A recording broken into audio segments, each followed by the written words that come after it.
A long time ago, in a galaxy far, far away, the Clone Wars are over. The Jedi are defeated.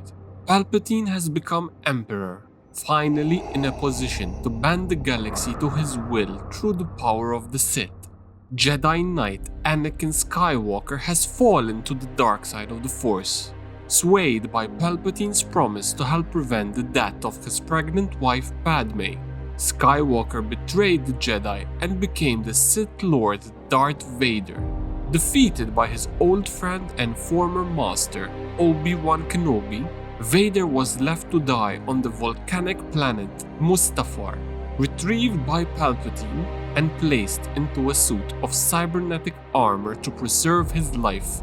Vader awakens to learn that his wife has died. Now, for Darth Vader, there's only rage, pain, and the new galactic empire.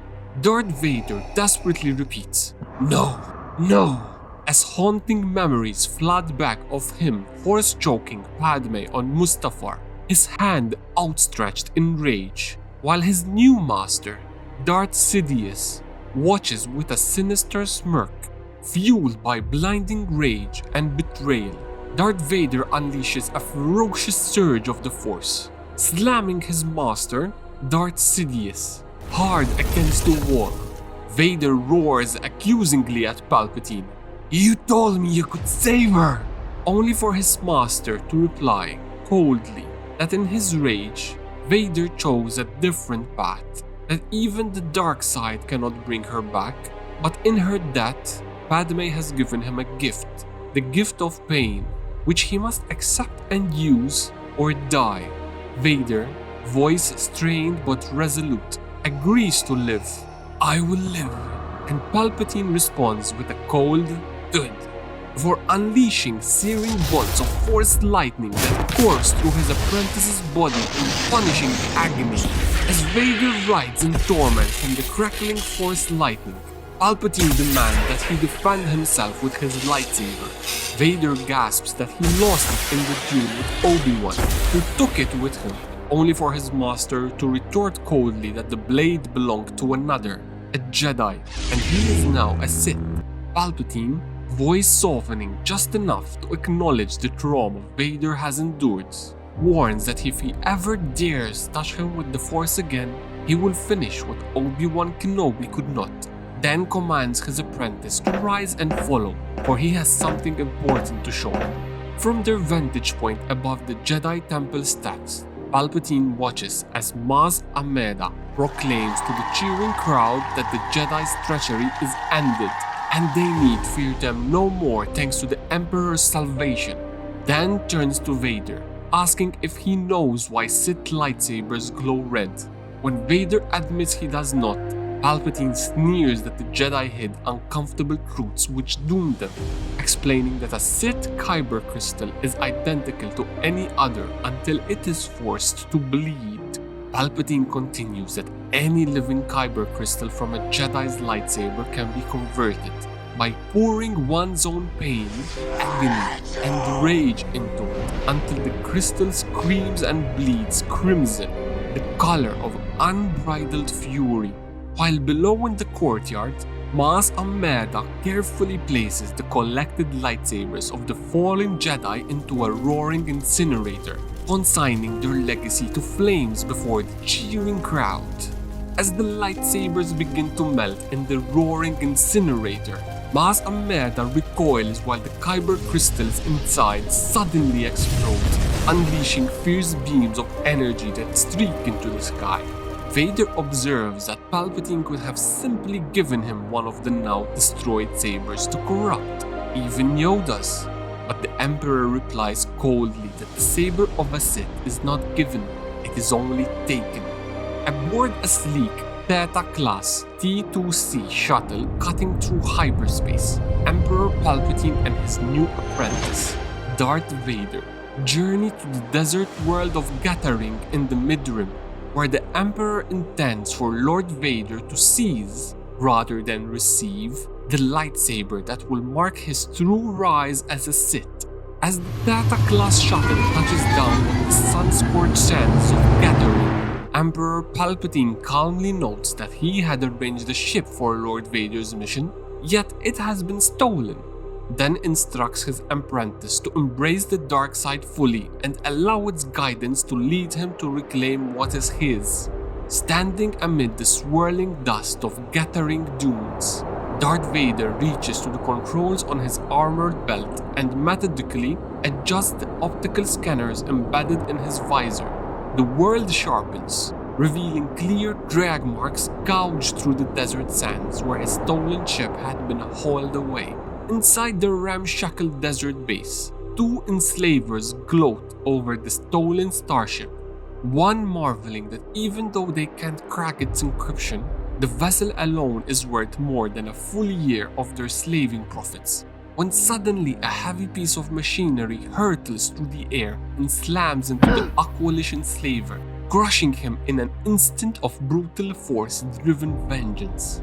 From atop the encampment wall, Darth Vader stands silhouetted against the harsh, gathering sun, having just hurled a massive piece of machinery with the force to crush the Aqualish enslaver, then speaks in his deep, mechanical voice, "That ship is mine." As blaster bolts erupt from the remaining enslavers, Darth Vader leaps down from the wall in a fluid armored arc, simultaneously hurling chunks of machinery and jagged shrapnel at his attackers with the force. Amid the chaos, a Pauwan enslaver lands a direct hit on Vader's black armor and crows triumphantly, "Got him!" Unfazed by the blaster hit, Darth Vader reaches out with the force and lifts the lifeless body of the fallen enslavers to form a grotesque shield around himself, then hurls the corpses like ragdolls at the Pauwan gunmen, leaving the last survivor trembling as he stammers, "What do you want?" Only for Vader to respond in his deep, emotionless rasp, "From you, only this." Then with a subtle flick of his will, he reaches out through the force and snaps the last enslaver's neck in an instant of silent, irreversible death. Far from the core worlds, the ancient Jedi outpost Brightthorn floats in the void. Inside, two stormtroopers, Ding and Kicker, once proud clone troopers of the Republic, now listlessly cataloging Jedi holocrons, training remotes, and lightsaber hilts, complaining that guarding forgotten treasures is the most boring duty the Empire could have given them. The troopers' commander cuts through their complaints with sharp authority. "Focus, you two," alerting them that an unidentified vessel has just dropped out of lightspeed nearby and is now approaching the station fast. 4 ARC 170 fighters roar out of the outpost's launch tubes, forming up in attack formation while their lead pilot transmits the standard challenge. "Unidentified vessel, you have entered restricted Imperial space. Alter course immediately or we will open fire."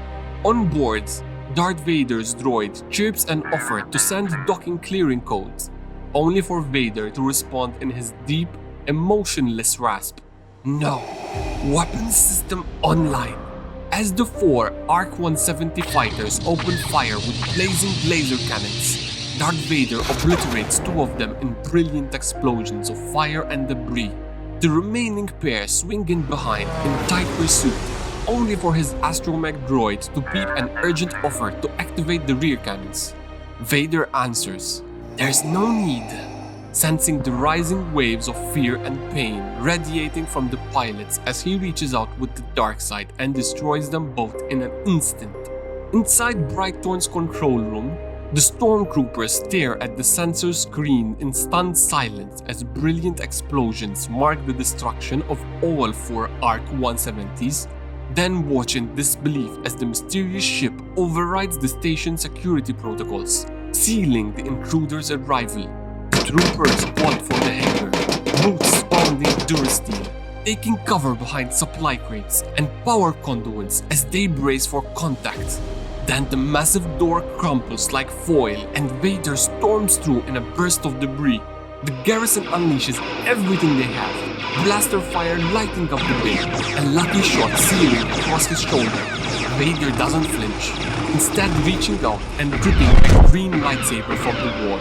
the blade springing to life with a sharp snap. With the brighter green lightsaber in hand, Vader moves through the troopers like a shadow of death, bodies hitting the deck in rapid succession until most lie still.